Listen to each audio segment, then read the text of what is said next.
Penny Black and Jill Foster here for your next PB&J card class. And today I'll be making a holiday card using Penny Black's Creative Dies and Spray Medium by Shimmers. And here's a look at the card we'll be creating. You can see that the sprayed background and the sprayed die cuts really have a lovely, bright watercolored look. To begin, I'm working on Canson 140-pound watercolor paper, and I'm using Shimmers Dazzlers. This is a smooth, shimmering dimensional paste, and I'm applying it through Penny Black stencil called Oscillations. And I'm just using the middle portion of the stencil. It's really nice that it has 3 different patterns on the one stencil, so you can try a lot of different looks just with the one stencil. And I'm just going to apply this right through the stencil on the upper right-hand corner of the background. I am going to let it taper off near the bottom, so it's just in that upper right hand corner, and it doesn't have an abrupt ending line. And you'll see that when I remove that it tapers off along the right hand side. And here's a look. You can see the shimmer already, and I'm just going to set that aside to dry, and at the end of the video we'll go back and finish off that background. Now to spray my creative dyes, I'm using the Shimmers Sprays colorings, and these are a water-based colorful sprayable medium. And to get them ready, I just roll them between my hands. Instead of shaking them, I just roll them, and then nothing gets clogged up. I haven't had any clogs with these. They work really well. And I love using them with these intricate dies from Penny Black because I can spray them easily and apply a lot of color without having to rub an ink blending tool on there that sometimes makes the die, when they're this delicate, bend or even tear sometimes. I have a complete list of all the colors used at the end of the video. The first one I started off with is called Pink Stilettos, and then I'm applying My Bleeding Heart. Well, they're both still wet, so they blend and bleed into each other. Then I'm just going to pick them up with tweezers and dry them.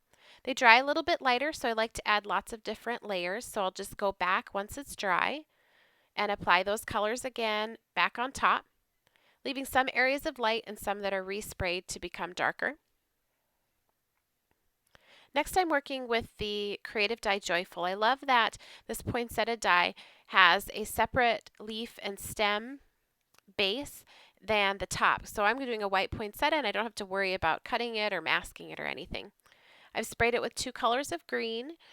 One is the Vibes Rolling in the Hay, and the other is called Keep Palm. I'm going back and spraying again just to build up more color. And then finally, to give it more of an olive look, I'm just doing a light mist of Mandarin Mai Tai Yellow on top, and that just kind of gives it more of an olive effect. To do the top of the flower, I'm doing a loose mask with the typing paper.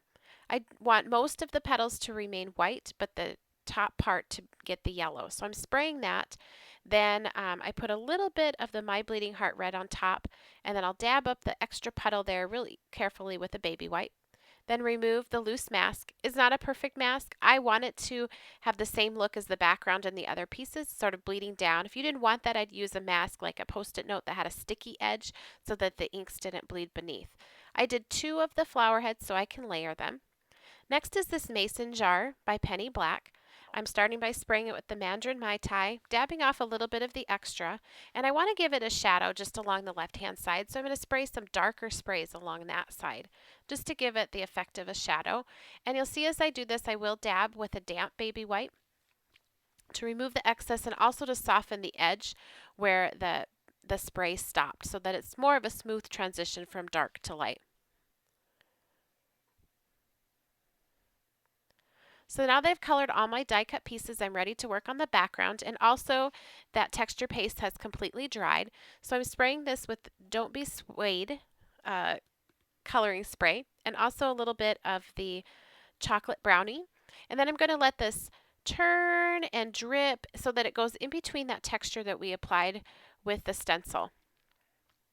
I'll dry that with the heat gun and then go back and just spray a little bit more in a few areas to give it some more variation. Can also pat that with a paper towel to remove some of the ink if I want it just to remain in some places. I like the puddles that I can get with the sprays by spraying it real heavily in one place and tipping it and letting it drip and patting it. If you wanted more of a smooth background, you just want to maybe hold the sprays back a little bit further and move them while you're spraying so that you get more of an even application. I like this very watercolored look though.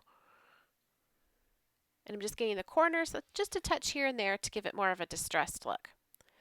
To finish everything off, I just layered my die cut pieces onto my background using liquid glue and dimensional foam tape. And then I also added a stamped text background along the bottom and a sentiment from the Penny Black set called Holiday Snippets. Thank you so much for watching. If you enjoyed today's video, please give it a thumbs up and be sure to subscribe to our channel. You can also connect with Penny Black on Facebook, Pinterest, Twitter, and on our website. So be sure to check those out. They're linked below in the description box on YouTube. And here's a complete list of all the supplies used.